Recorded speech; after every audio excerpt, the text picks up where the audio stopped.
જય શ્રી કૃષ્ણ મિત્રો, મારું ગુજરાતી કિચનમાં આપનું સ્વાગત છે। ફ્રેન્ડ્સ, તમે જોઈ શકો છો ખૂબ જ સરસ એવી આપણી આ વડી તૈયાર થઈ છે। વડી શેમાંથી બનાવી છે, કેવી રીતે બનાવી છે અને 12 મહિના કેવી રીતે સ્ટોર કરી શકાય। જ્યારે ઉનાળામાં અથવા તો ચોમાસામાં શાકની શોર્ટેજ હોય ત્યારે આ વડી બનાવેલી હોય તો આસાનીથી તમે સબ્જી બનાવી શકો છો અને રિઝલ્ટ તમને બતાવું છું। અવાજ તમે સાંભળી શકો છો। खूब सरस रीते तैयार थाय छे। तो आ वड़ी एटले के मसाला मूंग वड़ी केवी रीते तैयार थाय छे चालो आपणे जोईशुं।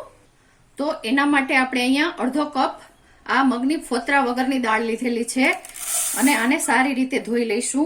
फ्रेंड्स, तमे फोतरा वाળી दाळ पण लई शको छो अने सारी रीते आने पलाળી शको छो एटले फोतरा बधा छे ए નીકળી जशे। દાળને 3 થી 4 કલાક માટે પલાળીશું એટલે બધા જ ફોતરા છે એ નીકળી જાય છે। તો આને સારી રીતે ધોઈ લઈએ। સારી રીતે દાળ ધોવાઈ ગઈ છે। ફ્રેન્ડ્સ, અમે ગામડે હતા ત્યારે તો ઘરે મગ થતા એટલે ફોતરાવાળી દાળનો પણ ઉપયોગ કરી લેતા, પણ અહીંયા તો આપણે માર્કેટમાંથી ખરીદવાની હોય એટલે શોર્ટ પ્રોસેસ કરી નાખી છે એટલે ફોતરા વગરની દાળ લીધેલી છે। હવે આને આપણે 3 થી 4 કલાક માટે અથવા તો મિનિમમ 2 કલાક માટે તો પલાળીશું। દાળ પલળે ત્યાં સુધી પલાળવાની છે। તો આને પલાળી અને રાખી દઈએ। આ દાળ પલાળી એને 3 કલાક થઈ ગયા છે અને દાળ ખૂબ જ સરસ રીતે પલળી ગઈ છે। તો હવે આને આપણે નિતારી લઈશું। પાણીનો ભાગ રહેવા દેવાનો નથી એ વાતનું ખાસ ધ્યાન રાખીશું અને એક વખત દાળને ફરીથી આપણે ધોઈ લઈશું। સાદા પાણીથી ધોવાની છે। તો આને સાદા પાણીથી હું ધોઈ લઉં। સરસ રીતે આપણે ધોઈ લીધેલી છે। અને ફ્રેન્ડ્સ, ખાસ બતાવું છું કે જો ફોતરાવાળી દાળ તમે ઉપયોગમાં લેતા હોય તો પણ ખાસ ધ્યાન રાખવાનું કે બધા જ ફોતરા છે એ નીકળી જાય। થોડા ઘણા રહે તો ચાલે, બધા ફોતરા નીકળી જાય એવી રીતે આપણે ઘસી અને ધોવાની છે। તો હવે આને આપણે મિક્સરના એક જારમાં લઈ લઈશું। પાણી બિલકુલ રાખવાનું નથી, પાણી વગર જ વાટવાની છે। જરૂર પડે તો ચમચી મારતી જવાની છે અને એવી જ રીતે વાટવાની છે એ વાતનું આપણે ખાસ ધ્યાન રાખીશું। તો આપણે અડધી અડધી 2 વખત વાટીશું।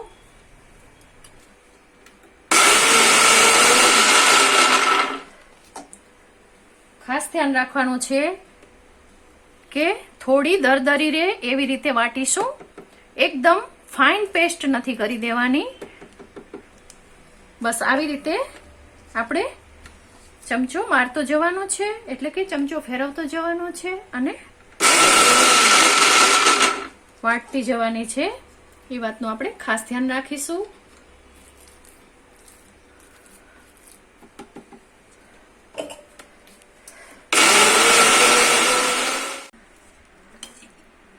જુઓ, આવી રીતે હાથમાં લેતા દરદરી રહે એવી વાટવાની છે।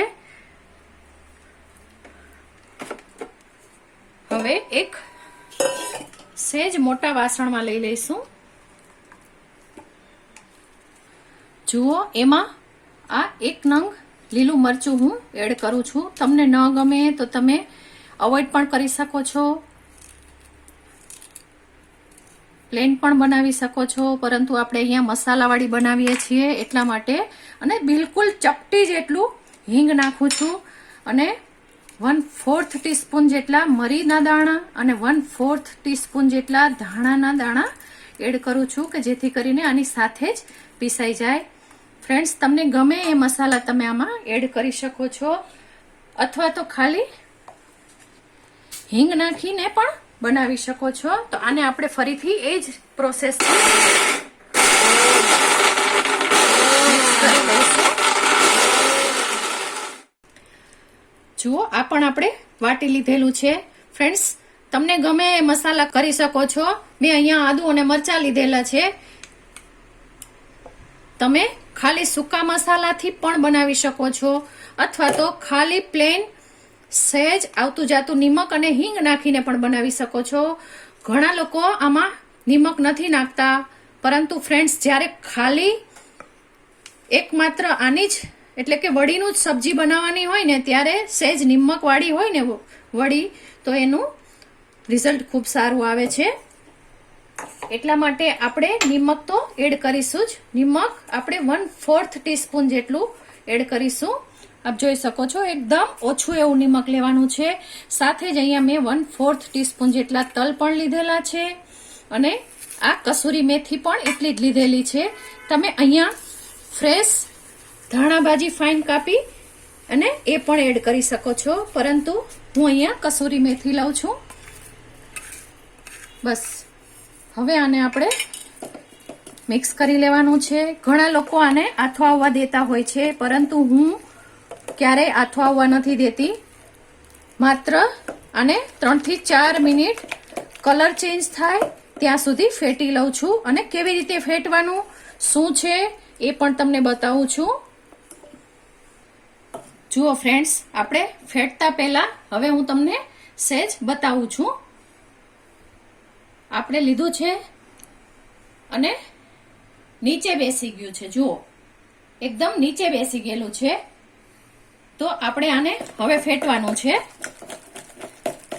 અને 3 થી 4 મિનિટ અથવા તો કલર સરસ ચેન્જ થાય અને મિશ્રણ એકદમ ફ્લફી થાય ત્યાં સુધી આમ જ ફેટવાનું છે. એ વાતનું ખાસ ધ્યાન રાખીશું.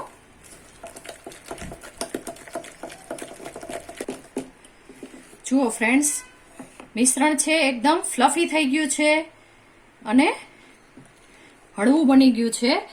હાથ લગાવતા જ ખ્યાલ આવે કે મિશ્રણમાં ઘણો બધો ફેર પડી ગયો છે. મિશ્રણ ડબલ પણ થઈ ગયું છે અને કલર એકદમ ચેન્જ થઈ ગયો છે. તમે જોઈ શકો છો કલર પણ એકદમ ચેન્જ થઈ ગયો છે. અહીંયા આપણે લીલા મરચાંનો ઉપયોગ કર્યો છે. તમે લાલ મરચું પાવડર પણ એડ કરી શકો છો. હવે આ મિશ્રણ તમે જોઈ શકો છો કે એકદમ નીચે આ બેસી ગયેલું છે. આપણે જ્યારે નાખ્યું હતું અને ત્યારે તરત જ બેસી ગયું હતું. હવે આ મિશ્રણને આપણે જોઈશું. જુઓ એકદમ સરસ તરવા માંડ્યું છે. ઉપર આસાનીથી તરે છે. તો આ મિશ્રણ હવે આપણું તૈયાર થઈ ગયું છે.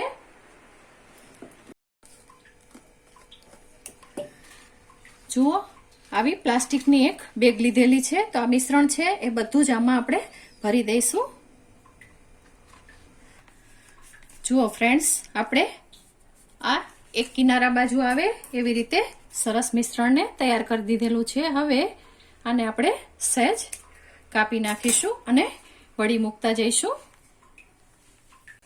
વળીને તમે આવા કોઈ પણ જાડા પ્લાસ્ટિક ઉપર સહેજ આછું આછું તેલ લગાવીને પણ મૂકી શકો છો અથવા તો સ્ટીલની પ્લેટમાં પણ તમે મૂકી શકો છો. મારે વધારે કરવાની છે એટલે હું બસ આવી રીતે અહીંયા પ્લાસ્ટિકમાં જ મૂકીશ, કારણ કે મારે હજુ બીજી પણ કરવાની છે. જુઓ સરસ રીતે નાની સાઈઝની બસ આમ જ મૂકતી જવાની છે બધી જ વળી.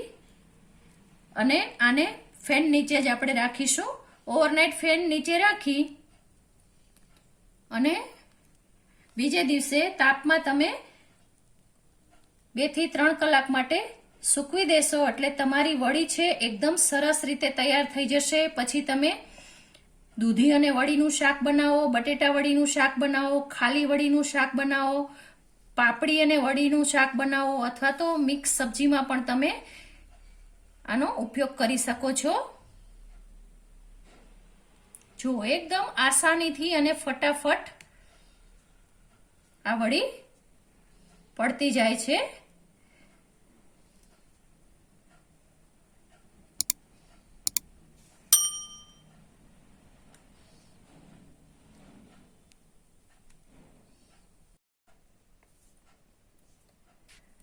જુઓ ફ્રેન્ડ્સ, ખૂબ જ સરસ રીતે આસાનીથી ફટાફટ પડતી જાય છે.